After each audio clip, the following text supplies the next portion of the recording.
Olá, muito boa tarde a você conectado conosco aqui pelo Notícias Agrícolas. Está no ar mais um boletim do mercado do boi para a gente entender essa dinâmica de precificação da arroba.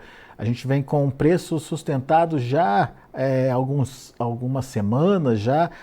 Esse preço demonstra um certo equilíbrio entre oferta e demanda nesse momento, mas quando a gente olha o que aconteceu, a gente percebe que começou o ano com um grande volume de oferta, com recordes nos abates de animais. Quem traz essa contabilidade para a gente é a Mariane Tufani, lá da Stonex. Está aqui a Mariane com a gente já no vídeo. Seja bem-vinda, Mariane. Obrigado por nos ajudar um pouquinho mais a entender esse mercado.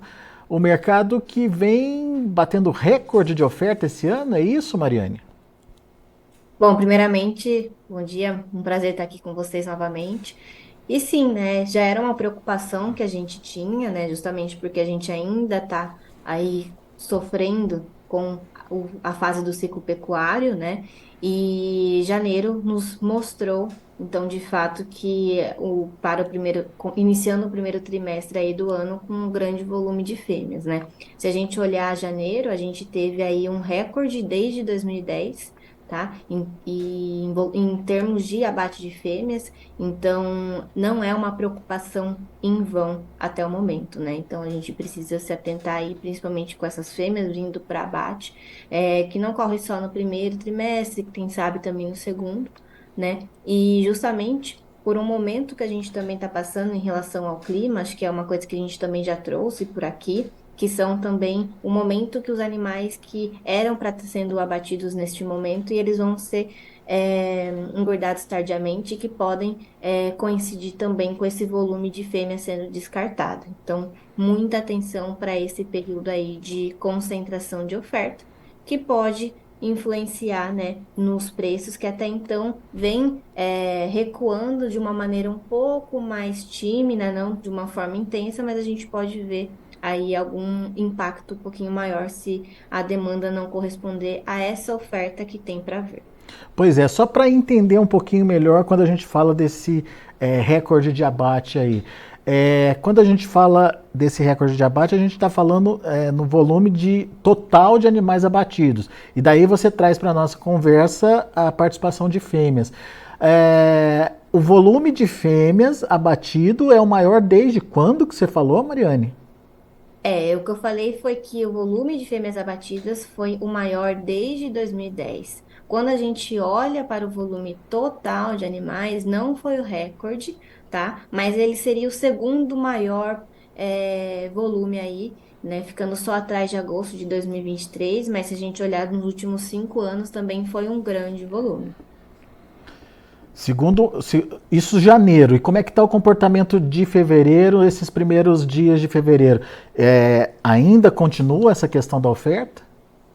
Continua, e principalmente de fêmeas, a gente não tem, obviamente, os preços, não, os dados fechados, só parciais, mas a gente já consegue entender, né, que vai ser um volume também grande, né, então, de novo, é uma preocupação aí e vem se desenhando essa questão de oferta.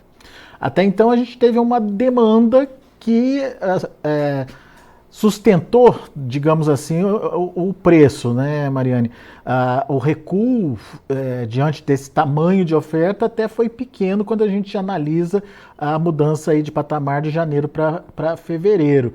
É, essa demanda ela deve continuar ativa, na opinião de vocês? Tem a ver com exportação, tem a ver com mercado interno, enfim. Como é que a gente pode analisar isso? Sim, muito bem colocado. Eu acho que se a gente não tivesse tido uma demanda que correspondesse, né, pelo menos uma parte aí de todo esse volume, o cenário seria outro, com certeza, né, de forma negativa.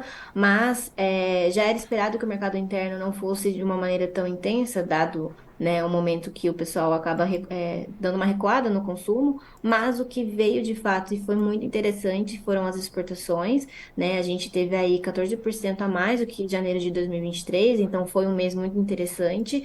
E quando a gente olha o responsável por isso, né, foi uma mudança no comportamento dos Estados Unidos, que não foi só em janeiro, mas tem vindo desde dezembro. Né? Ele veio aí para um share, então ele está representando das nossas exportações novamente cerca de 10%, e quando a gente olha para trás, ele não chegava nem a 2%, né? E quando a gente olha também em relação a janeiro de 2023, ele aumentou quase 50%. Né? Então ele tem absorvido aí uma parte, né, tanto em dezembro quanto em janeiro, muito interessante da nossa carne aqui.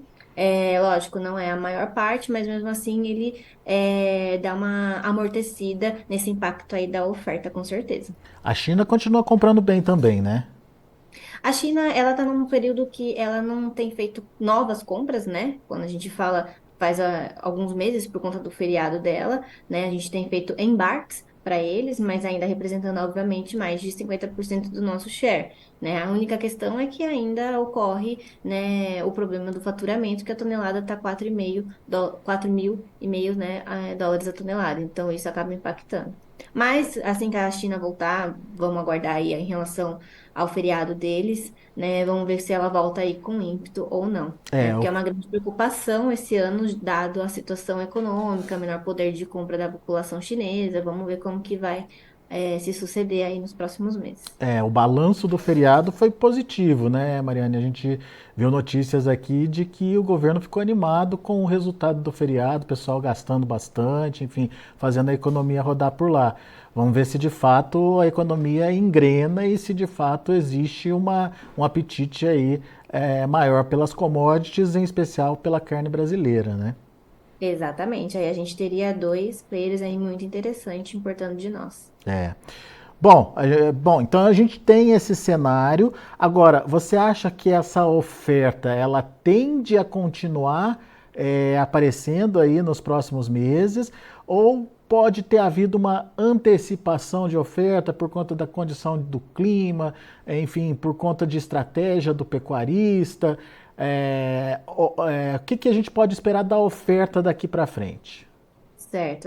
Eu até me antecipei, né? Engatei aí no início da nossa conversa falando sobre isso um pouquinho, mas só esclarecendo o que a gente tem enxergado é que, na verdade, o clima, ele não antecipou, né? A não ser quando a gente olha para o mercado de reposição, né? Que a gente tem visto muita oferta desses animais vindo a mercado, por mais que as chuvas tenham vindo agora, mas a gente sabe que o pessoal vem sofrendo aí com as pastagens já faz algum tempo. E quando a gente olha, voltando para a questão de engorda, a gente vê, na verdade, uma oferta tardia, né? Porque os animais não ficaram prontos a tempo, esses animais continuam sendo engordados, então a gente tem uma preocupação aí para o segundo trimestre também desses animais. Então, não só de fêmeas, mas também desses animais de pasto, né? Quer dizer, Então, esses aqui, animais que não apareceram agora por conta dos passos, eles tendem a aparecer mais tarde, então, na sua opinião?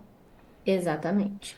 E daí pode provocar uma sobreoferta aí no mercado, Mariane? Exatamente.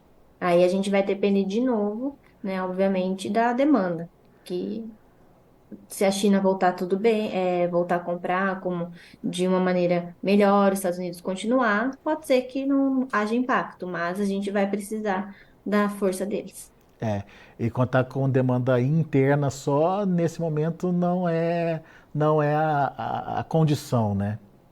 com certeza. É. Ô Mariane, o que a gente pode entender em termos de preço no atacado da carne, né? Porque é pelo preço da carne no atacado que a gente entende como é que está aí a procura, né, da demanda interna. Ela melhorou, piorou, agora a segunda quinzena aí tem algum sinal de deterioração, enfim, como é que vocês estão analisando a carne no atacado? Aham.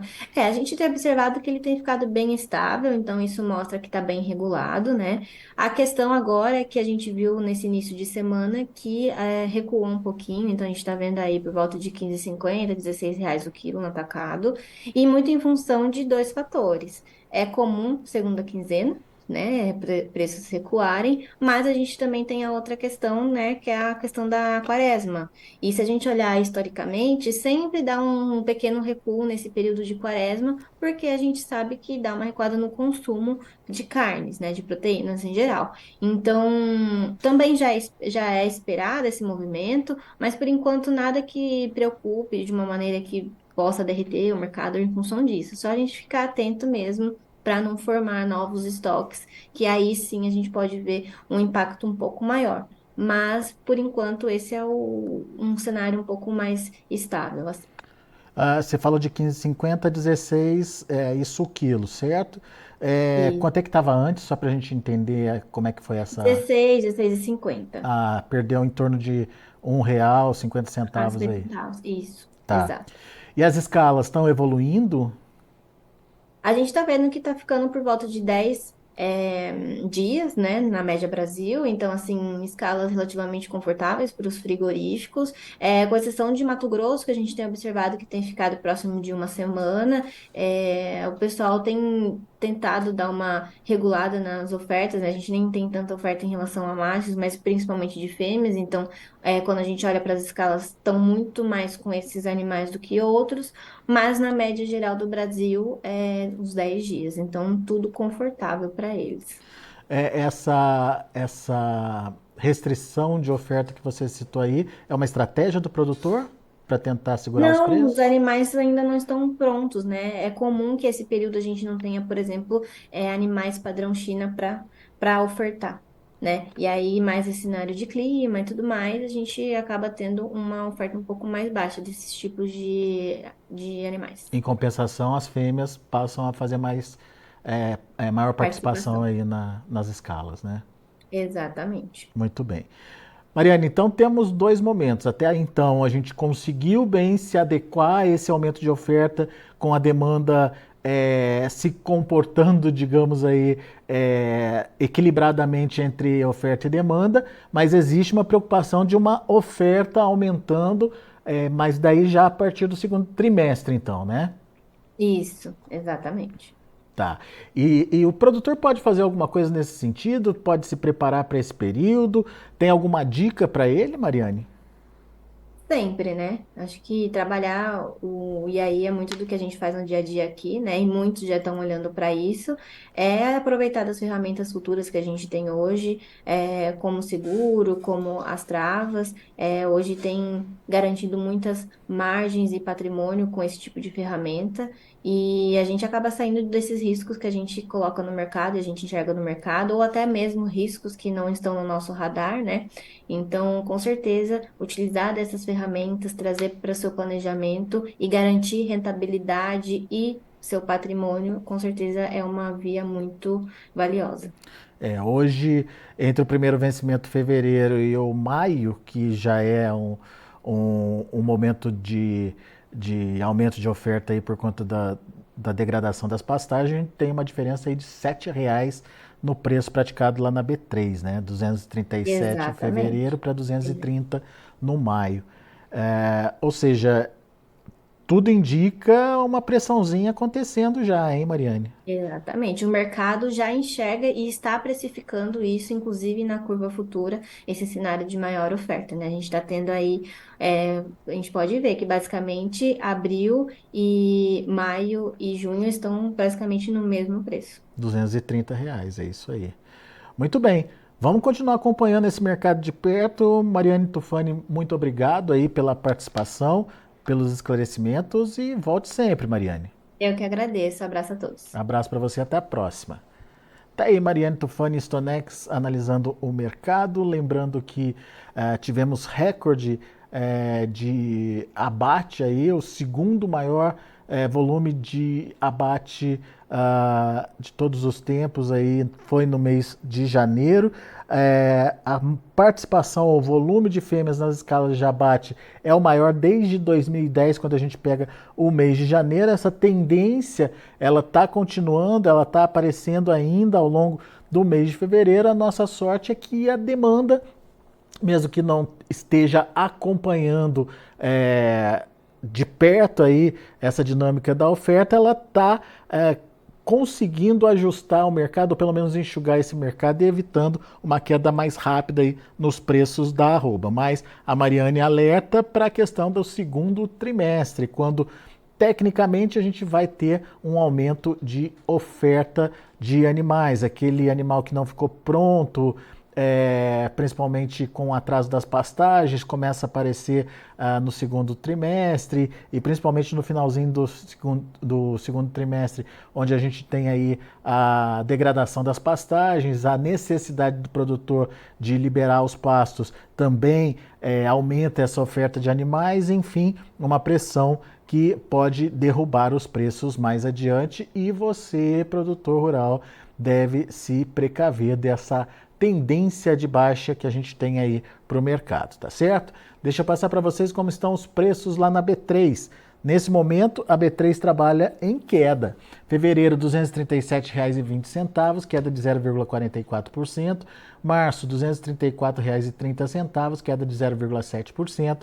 Abril, R$ 230, queda de 0,67%. E o maio, R$ 230,45, queda de 0,6%. O indicador CPEA, fechando ontem a 235,50. Caiu bem o indicador ontem, 1,55% de queda. São os números do mercado do boi gordo. A gente vai ficando por aqui. Daqui a pouco tem João Batista Olive com Tempo e Dinheiro aqui no Notícias Agrícolas. Continue com a gente. Notícias Agrícolas, informação agro relevante e conectada.